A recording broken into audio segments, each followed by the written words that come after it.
Assalamualaikum warahmatullahi wabarakatuh. Jumpa lagi di channel saya, channel yang membahas putar dunia elektronik. Oke guys, di kesempatan kali ini saya akan membahas sebuah kerusakan televisi ya. Kerusakan televisi, ini TV-nya udah ada di sini ya teman-teman.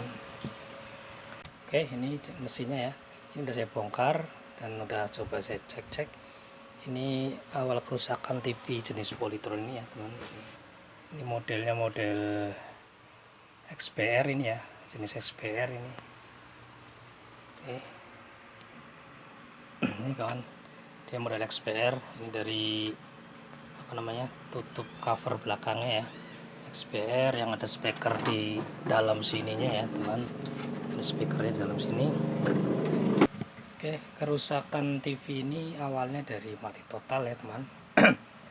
Dari mati total jenis Polytron Slim ini datang dengan kerusakan mati total awalnya. Setelah saya cek, tegangan di BPS drop ya, bukan karena power supply yang bermasalah atau bagian primer yang rusak, bukan, karena bagian primernya masih mengeluarkan tegangan, cuman di bagian sekundernya ke sini dia udah nggak mengeluarkan tegangan karena ada short di bagian horizontal. Dia transistor horizontalnya ini tadi udah sempat saya ganti ya, transistornya pakai transistor yang kecil jenisnya, tipenya D5024 ya, D5024 ya untuk tipe transistor ini. Tadi udah sempat saya ganti. Ini juga trimpotnya juga bermasalah karena tegangan tadinya nggak stabil, bisa 15 naik, kadang naik 115, kadang naik sedikit 117, 18 ya. Jadi intinya ini trimpot saya ganti biar tegangannya juga stabil.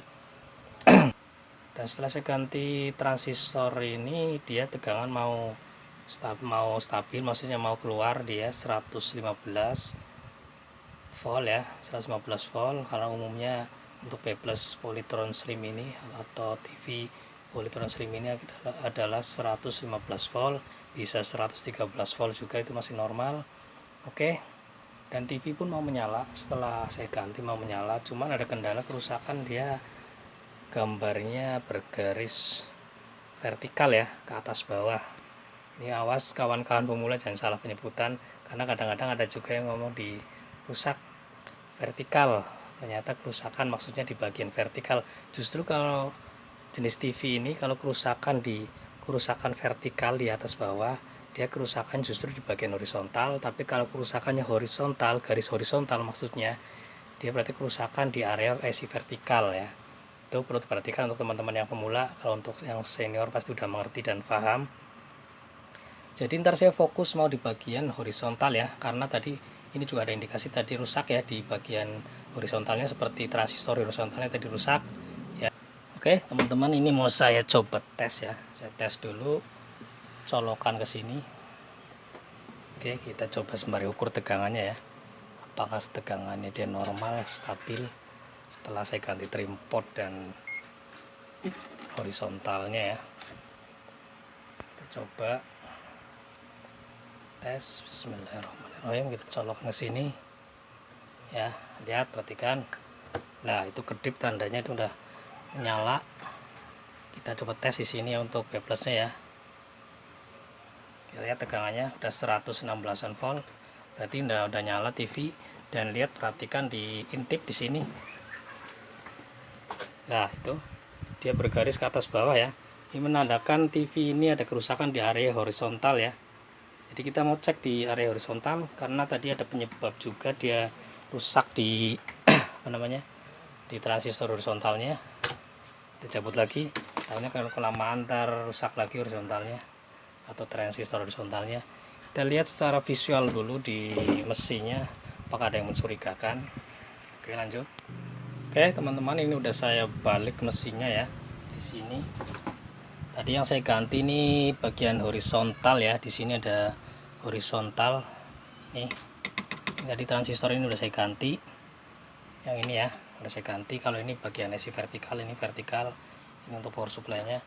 Dan di sini ada terlihat seperti elko yang kecil, ini elko yang dekat area horizontal ya, ini rusak. Ini biasanya elko kalau nggak salah 1 mikro 250 atau 4,7 mikro 250 volt biasanya umumnya dipakai.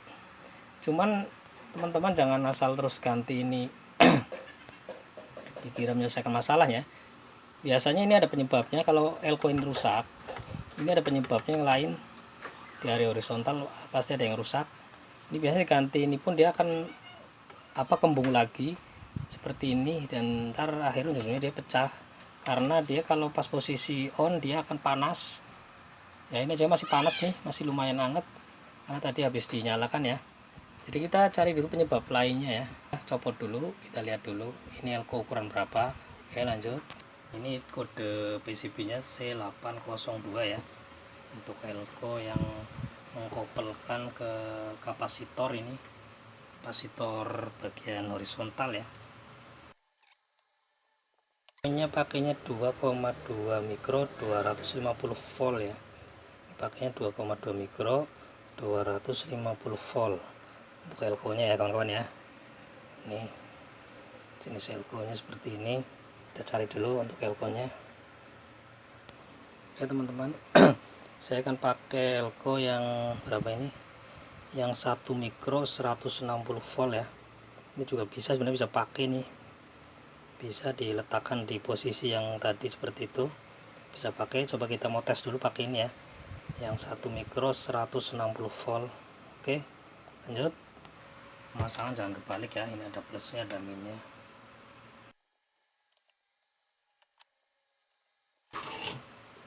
Oke, udah pemasangan ya, udah clear.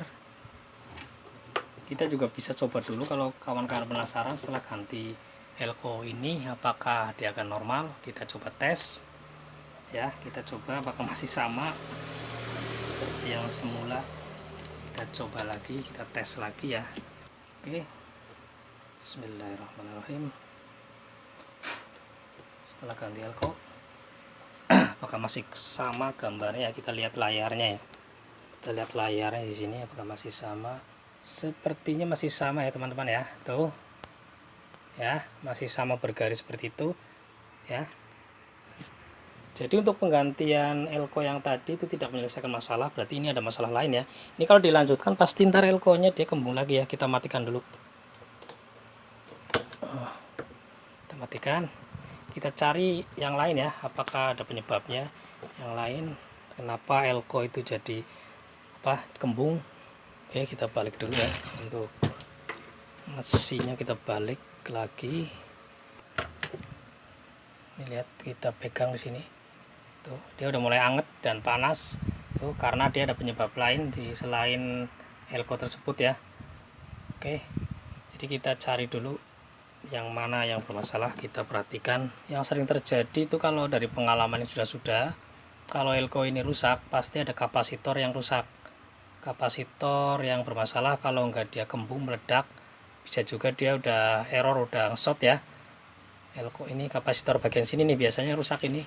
Di sini kita perhatikan dulu secara visualnya. Yang ini untuk ke kabel yang warna birunya, alurnya di sini nih. Kita perhatikan ya. Perhatikan di sini untuk kawan-kawan yang pemula biar lebih paham lagi, supaya bisa menjadi referensi ya untuk kawan-kawan pemula yang sedang mencari solusi penyakit yang seperti ini. Oke, perhatikan ini kapasitornya C801 ya, di kode PCB nya C801. Perhatikan C801 ya. Dan ini kalau kita lihat jalurnya, dia ke sini larinya ya. Ini jalurnya sini ya teman-teman, ini jalur dari kapasitor ini dia juga menuju juga ke elko yang tadi rusak ya. Ini lihat, perhatikan, ini ada dioda di sini, diodanya ya, tuh dia dikopel ke sini ke kapasitor yang tadi saya tunjukkan. Dia ke sini tuh, dia lewat lilitan atau L di sini ya, ada kode L nya L801. Oke, ke sini dia tuh larinya ke kabel soket ke sini ya, ke kondenya atau ke yoknya ya, tapi yang di warna birunya, bukan di warna merah.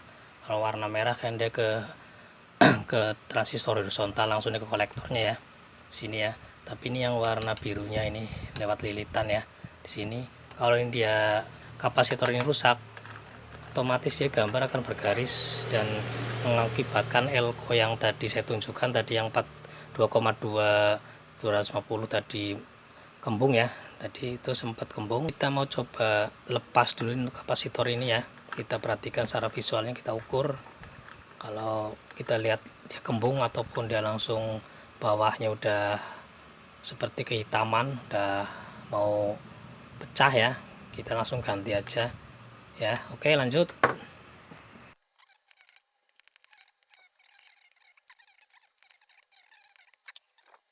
Tuh iya bener kawan, ini belakangnya udah hampir pecah ya nih. Oke, tuh belakang udah mau pecah, itu udah emang udah pecah tuh udah pecah dia belakangnya ya. Kalau dari atas nggak kelihatan dia ada masalah. Kita lihat bawahnya seperti ini ya, tuh udah kembung bagian bawah dan pecah. Oke, untuk ukuran kapasitor ini ini sama jenis milar ya kapasitornya ya. Ini dari kapasitasnya 250 volt, untuk ukurannya 274 atau 270 nano ya. Ini bisa diganti kapasitor jenis biasa ya, dan yang kalau nggak kawan-kawan nggak punya yang model kotak ini, yang kotak bisa pakai kapasitor yang warna, bisa warna coklat, bisa warna biru, terserah kawan-kawan. Yang penting ini ukurannya sama ya. Untuk tipe apa namanya ukuran nanonya dia pakainya 270 nano atau 274 ya. Kalau untuk ukuran kapasitas voltasenya 250 volt, bisa lebih tinggi nggak apa-apa, bisa misalnya 300 volt atau 470 volt nggak apa-apa, bisa pakai, ataupun 600 volt ya bisa. Oke teman-teman, kita cari dulu, mudah-mudahan ada ya di kotak alat ya kapasitor. Oke, kita cari di sini. Kita cari-cari dulu, ini jenis-jenis kapasitor seperti ini bisa pakai ya. Dulu kita cari di sini, ini bukan, ada beberapa warna di sini. Ini 364 nano, 360 nano. Ini 274. Oke, ini bisa nih. Oke, kita dapat ya 274. Oke teman-teman, ini sama, biarpun ininya beda ya untuk apa namanya modelnya, tapi ini sama 274 atau 270 nano dan 250 volt untuk voltasenya. Oke, langsung kita ganti saja, lanjut. Oke, udah kelar, udah saya ganti ya. Kita lanjut pengetesan. Oke, lanjut. Oke, bismillahirrahmanirrahim.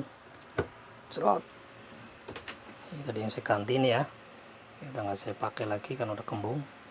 Oke, dan gambar pun udah normal loh. Oke, udah keluar deh polytron dan normal, nggak garis lagi seperti tadi. Jadi intinya untuk kerusakan bergaris vertikal seperti tadi ya, ini kerusakan disebabkan karena yang tadi saya sebutkan, yang kerok pertamanya itu emang di kapasitor yang ini, karena udah meletus alias sudah meledak tuh bawahnya tuh ya. Biarpun tadi elko ini juga sempat kembung, tapi diganti elko ini doang, dia nggak bakalan bisa menyelesaikan masalah karena masih bergaris tadi ya. Oke, tuh masih normal saja. Dan untuk tegangan coba kita lihat untuk namanya B plusnya ya, karena kita coba ukur B plus karena TV udah nyala, jadi kita ukur B plusnya saja di sini. Perhatikan tuh 115 ya, tadi 116 pertama karena nggak horizontal belum bekerja normal, ini udah bekerja normal jadi 115 volt. Kita mau rapikan ya. Oke, untuk kawan-kawan yang baru berkunjung di channel saya, silahkan like, comment, dan subscribe-nya. Dan apabila video ini bermanfaat dan berguna untuk teman-teman yang lain, silahkan dibagikan. Dan salam sukses selalu. Waalaikumsalam warahmatullahi wabarakatuh.